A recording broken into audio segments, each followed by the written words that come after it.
Assalamualaikum warahmatullahi wabarakatuh. Perkenalkan, nama saya Siti Sariyah. Bersama teman-teman saya ada Anis Liyuni, Evilia Nurfadila, dan Dasa Fenisa akan menjelaskan hasil analisis kami mengenai perubahan pada perusahaan KFC. Berikut adalah hal-hal yang akan kita jelaskan. Yang pertama ada profil perusahaan, kemudian hal yang perlu diubah, kemudian ada analisis SWOT, analisis CPOC, analisis CTQ3, analisis scores, dan kesimpulan. Langsung saja kita ke pembahasan.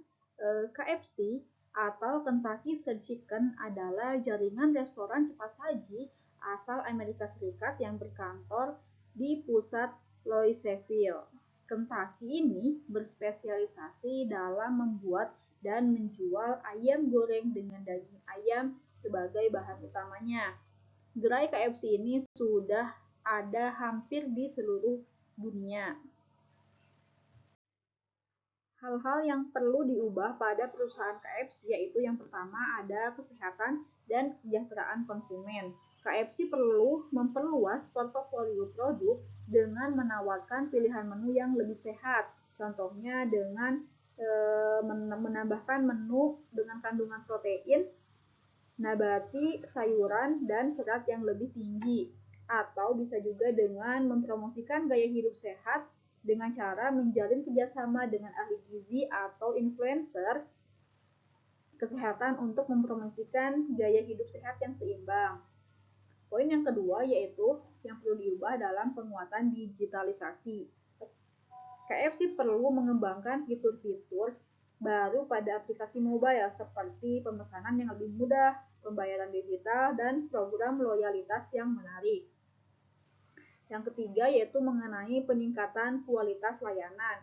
Di sini layanan ke customer dan juga pelayanan produk, kualitas produknya.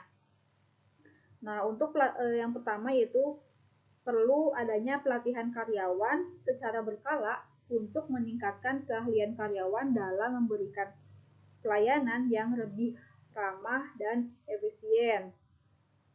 Kemudian dalam kualitas produknya perlu menetapkan standar operasional prosedur yang jelas dan konsisten di semua gerai supaya produknya tetap terjaga kualitasnya. Dan yang terakhir itu yaitu ada adaptasi terhadap perubahan perilaku konsumen. Di sini KFC perlu menciptakan pengalaman makan yang unik dan menyenangkan, misalnya dengan desain interior yang menarik atau acara-acara khusus seperti ulang tahun. Kemudian di sini ada analisis SWOT. Strength sendiri adalah kekuatan, yaitu dari brand recognition, jaringan distribusi luas, menu variatif, kualitas produk konsisten, kemitraan dengan platform delivery. Lalu ada kelemahannya, yaitu harga relatif mahal, ketergantungan pada daging ayam, persaingan ketat, persepsi negatif terhadap makanan cepat saji. Opportunitiesnya adalah peningkatan kelas menengah, tren makanan sehat, digitalisasi, kolaborasi dengan brand lain. Lalu ada ancaman. Ancamannya yaitu perubahan preferensi konsumen, munculnya kompetitor baru, lalu ada regulasi pemerintahan. Analisis SWOT sendiri yaitu adalah sebuah alat identifikasi dari berbagai faktor secara sistematis yang dapat merumuskan strategi perusahaan. Dengan analisis ini, perusahaan dapat memaksimalkan dengan baik kekuatan dan peluang yang dimiliki perusahaan, serta meminimalisir kelemahan ancaman dari perusahaan juga. Tujuan dari penerapan analisis SWOT yaitu adalah untuk memberikan gambaran hasil analisis keunggulan, kelemahan, peluang, serta ancaman yang dimiliki perusahaan secara keseluruhan yang dapat digunakan sebagai dasar atau landasan pemilihan alternatif tindakan atau keputusan yang dapat diambil. Dengan melakukan analisis SWOT, perusahaan dapat menentukan aktivitas berdasarkan kekuatan yang dimiliki oleh perusahaan untuk memanfaatkan peluang serta kesempatan yang ada pada perusahaan, meminimalisir ataupun mengubah ancaman yang membahayakan perusahaan menjadi sebuah peluang di pasar bisnis. Ada analisis SIPOX. SIPOX sendiri adalah supplier, input, proses, output, kemudian ada customer. Supplier di sini adalah peternak ayam, pemasok bahan baku lainnya, pengemas, perusahaan logistik. Input itu termasuk daging ayam, tepung, bumbu, minyak goreng, kemasan, tenaga kerja, ada teknologi juga. Lalu ada proses, yaitu pembelian bahan baku, persiapan makanan, memasak, pengemasan, penjualan, lalu ada pengiriman. Output, di situ ada produk makanan dan minuman, layanan pelanggan, lalu terus kemudian ada pendapatan. Customer di sini ada individu, keluarga, perusahaan, dan acara. Selanjutnya saya, Anissa ini akan menjelaskan tentang analisis City-Kitty.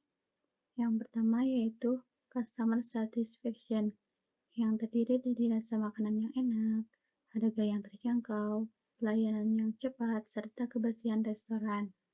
Yang kedua yaitu Operational Excellence, yang terdiri dari efisiensi produksi, minimnya waste, dan kualitas bahan baku terjaga.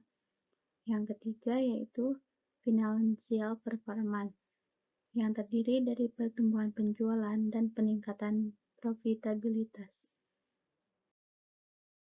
Selanjutnya yaitu analisis profile analysis. Yang pertama yaitu dukung perubahan, yaitu memperkuat brand image dengan kampanye pemasaran yang inovatif, mengembangkan menu baru yang lebih sehat dan sesuai dengan tren, meningkatkan kualitas layanan pelanggan melalui pelatihan karyawan, dan memanfaatkan teknologi digital untuk meningkatkan efisiensi dan pengalaman pelanggan.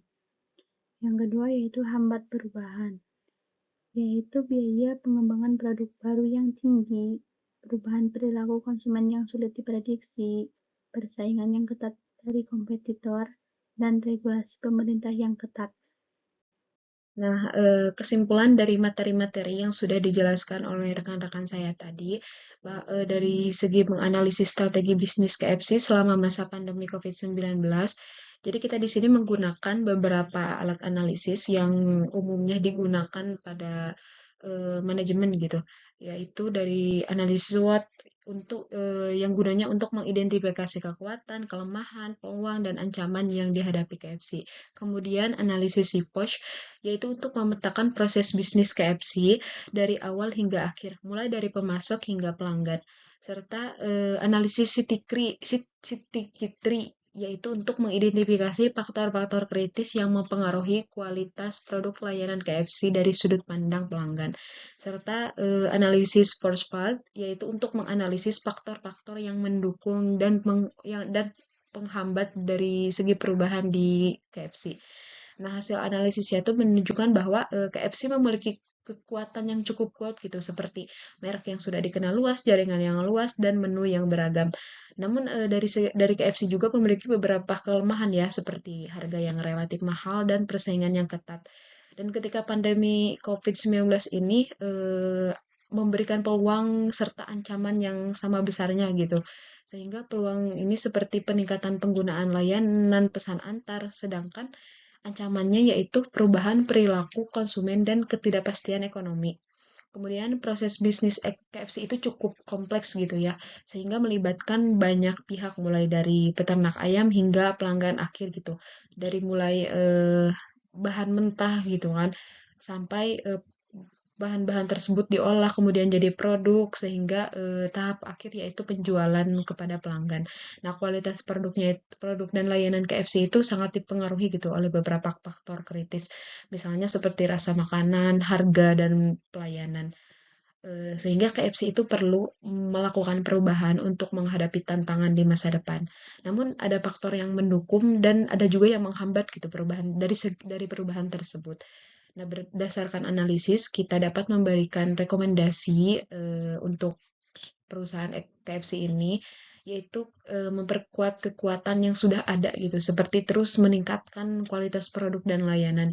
Kemudian mengatasi kelemahan yang ada. Nah, misalnya dengan menawarkan menu yang lebih terjangkau atau meningkatkan promosi, serta memanfaatkan peluang yang ada. Nah, seperti meningkatkan layanan pesan antar mungkin dan mengembangkan menu yang lebih sehat. Kemudian mitigasi ancaman yang ada, misalnya dengan memperkuat rantai pasok dan meningkatkan fleksibilitas bisnis. serta meningkatkan efisiensi proses bisnis dengan mengoptimalkan penggunaan sumber daya. Nah, fokusnya itu pada peningkatan kepuasan pelanggan dengan memenuhi harapan pelanggan itu terhadap kualitas produk dan layanan. Sehingga KFC ini telah menunjukkan ketahanan yang baik itu selama masa pandemi. Tapi juga perusahaan itu perlu terus mengadaptasi dan melakukan perbaikan untuk tetap kompetitif di masa depan. Nah, dengan melakukan analisis yang komprehensif ini, kita dapat membantu KFC merumuskan strategi bisnis yang lebih efektif untuk menghadapi tantangan yang akan datang. Eh, Mungkin cukup sekian dari kelompok kami. Mohon maaf jika ada kesalahan dari segi pemaparan. Wassalamualaikum warahmatullahi wabarakatuh.